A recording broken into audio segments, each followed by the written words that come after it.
दोस्तों, जनमंच पर एक बार फिर से आपका स्वागत है। आज हमारी विशेष मेहमान अन्नू सूरा है। इंडियन नेशनल लोकदल की नेता है और किसान आंदोलन में जो सक्रियता इनकी थी वो सबने देखी है। इंडियन नेशनल लोकदल लगातार कह रहे कि उसका परिवार बढ़ रहा है। पूर्व प्रोफेसर संपत सिंह जो 5 से 6 बार विधायक रहे, मंत्री रहे, वो एक बार फिर घर वापसी बोला जाए कि इंडियन नेशनल लोकदल से उसकी शुरुआत हुई, वापसी घर वापसी की है, इंडियन लोकदल में आ गए। तो उसके बारे में एक बार जानना चाहेंगे अनुसूरा से कि वो कैसे देखती है। तो एक तो आपका स्वागत है कि आप हमसे जुड़ी, कैसे देखते हैं इसको? धन्यवाद उदय जी। सबसे पहले तो आपको और आपके सारे दर्शकों को नमस्कार, राम राम।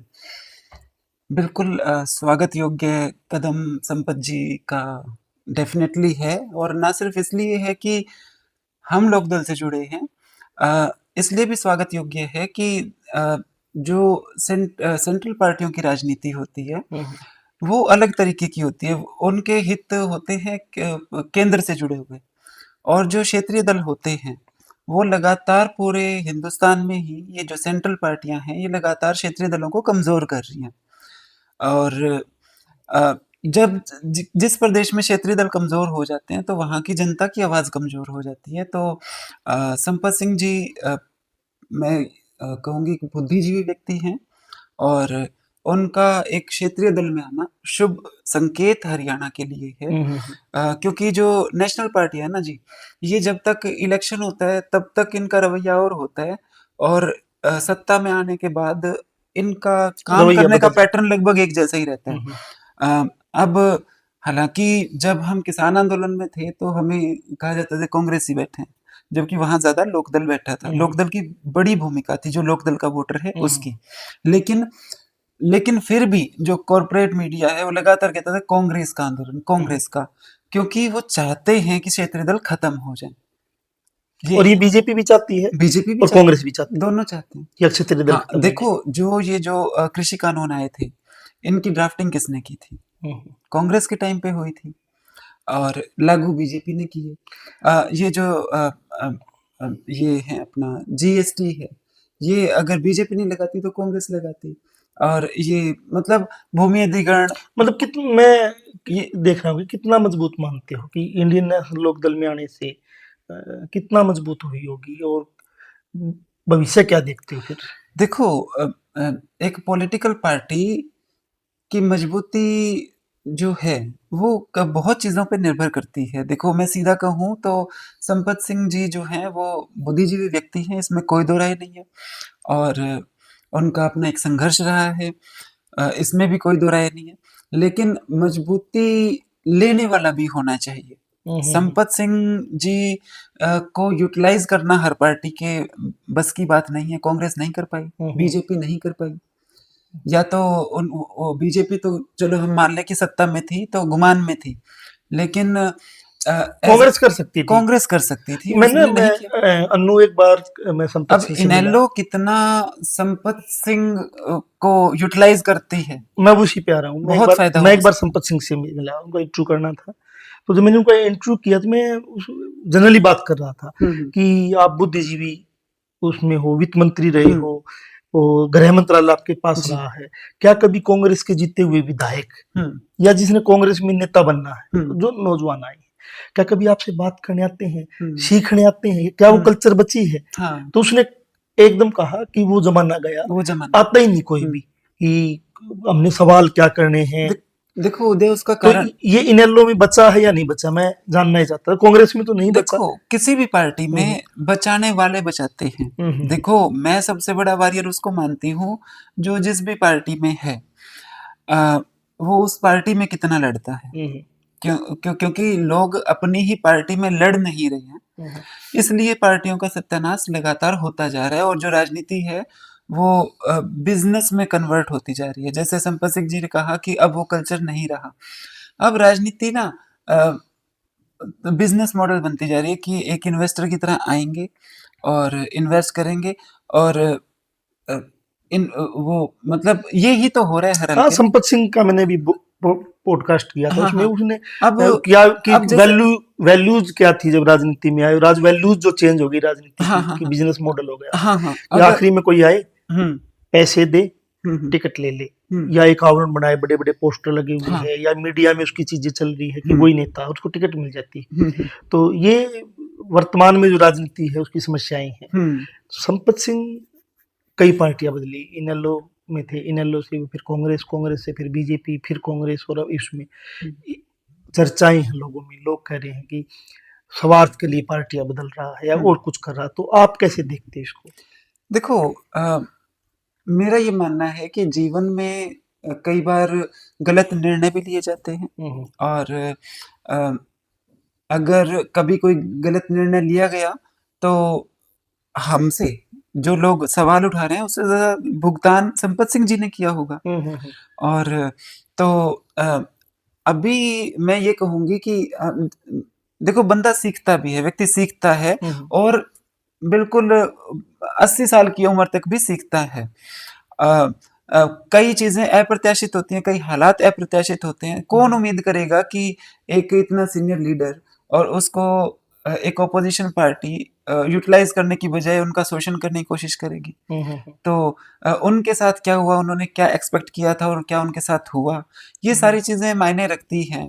तो जो लोग सवाल उठा रहे हैं वो क्योंकि हमसे विपक्ष में है तो वो अपना काम करेंगे, लेकिन इन चीज़ों से कोई फ़र्क नहीं पड़ता। जो अहम बात है वो ये है कि इनेलो संपत सिंह जी को कितना ज़्यादा यूटिलाइज करती है। और मेरे ख्याल से अगर मुझे उम्मीद है कि करेगी, क्योंकि हमारे पुराने नेता हैं और उसका हमें बहुत ज़बरदस्त फ़ायदा होगा। देखिए, संपत सिंह जी के साथ ना हमें एक, मैं ये कहूँगी, एक पॉजिटिव एनर्जी मिली है। एक व्यक्ति जो जिसमें सलीका है, जिसमें नॉलेज है, जिसको एक्सपीरियंस है, तो एक ये कमी थी, ये कमी थी। और संपत सिंह जी के आने से ऐसा बिल्कुल लगता है कि जो एक परिपक्वता इनेलो को सख्त ज़रूरत थी। असल में क्या है कि युवा इनेलो में बहुत हैं, बहुत जुड़े हुए हैं, लेकिन युवा को वो एक्सपीरियंस नहीं है। जिस तरीके से युवा पेश आते हैं, वो आजकल की मतलब टीचर की कमी थी, और हमें सीधे प्रोफेसर मिल गए, तो उसका डेफिनेटली फायदा होगा।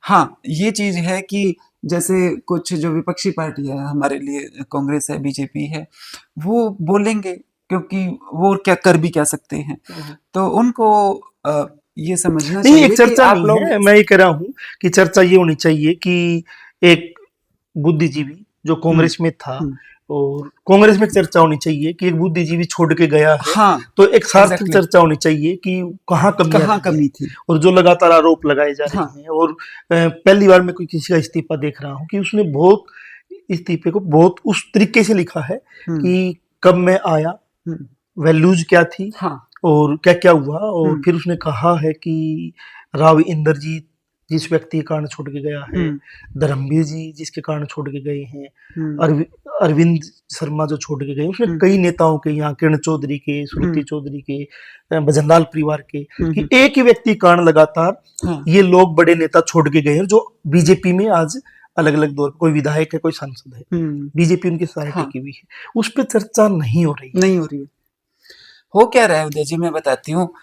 मैं आपको थोड़ा सा क्लियरली बताती हूँ कि संपत सिंह जी की टिकट कांग्रेस ने काटी, जिसको दी वो सबसे ज्यादा बोल रहे हैं। तो आप जाके दोबारा गले लगा लो संपत सिंह को।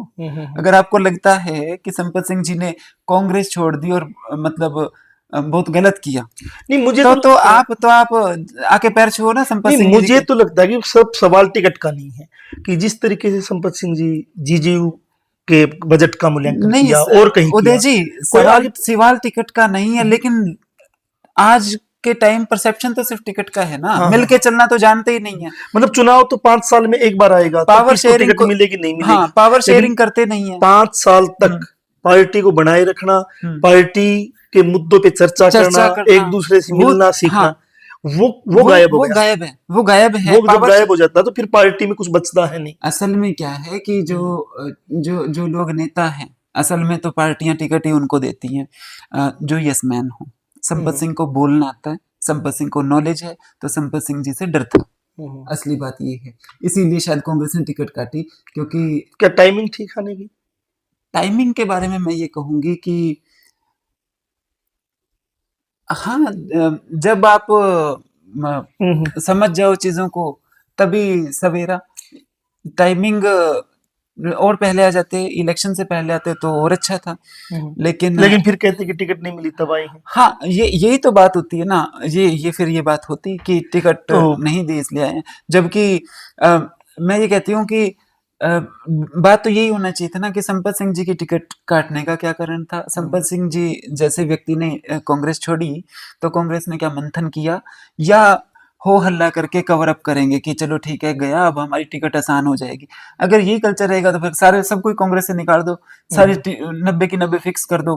तो कांग्रेस के जो हालात हैं, तभी तो हम कहते हैं ना कि कांग्रेस विपक्ष की भूमिका नहीं निभा रही है, इनके अंदर कुछ और ही चल रहा है। डिसिप्लिन भी चाहिए आपको, पावर शेयरिंग भी चाहिए, ना तो इनके अंदर डिसिप्लिन है, ना कोई पावर शेयरिंग करता है। पावर शेयरिंग का मतलब ये कि एमएलए तो एक ही बनेगा, आपने हल्के में काम किया है कोई बात नहीं, आपसे बुजुर्ग है, आप उससे तमीज से बात तो करो, बुजुर्ग आपके सिर पे हाथ रखेगा और आपको भी वो मान सम्मान देगा। जब कोई एमएलए होता है तो पूरी एक टीम एमएलए होती है, एक व्यक्ति काम नहीं कर सकता, उसे पूरी टीम चाहिए, तो उस टीम में आपको मान सम्मान मिलेगा। अब आपने जबरदस्त इन्वेस्टमेंट करके इलेक्शन लड़ दिया, आप टिकट भी ले आए, मैं भी वही कह रहा हूँ कि मिला क्या? जब एक राजनीतिक कल्चर अब ये बन गई है कि करोड़ों रुपए लगा के टिकट लो या करोड़ों रुपए लगा के आप विधायक का चुनाव लड़ो और विधायक जीत जाते हो, किसी भी पार्टी में जीत जाते हो, तो फिर पावर शेयरिंग करने का मतलब है कि बस व्यक्तिगत कैसे पूरे करेगा। जो ये पैसा आ गया ना बीच में, ये पावर शेयरिंग करने नहीं देता। तो अन्नू सूरा हमारे साथ थी, इंडियन नेशनल लोकदल की नेता है, किसान आंदोलन में रही है और अलग अलग मुद्दों पे, सामाजिक मुद्दों पे काम करते रही है। इनका साफ मानना है कि प्रोफेसर संपत सिंह का इंडियन नेशनल लोकदल में आना एक टीचर मिलना है। यहाँ के जो नौजवान हैं इनेलो के, उनको एक प्रोफेसर मिलना है जो गाइड करेगा, मुद्दों पे बात करेगा और जो राजनीतिक वैल्यू के साथ वो आए थे उस पे बात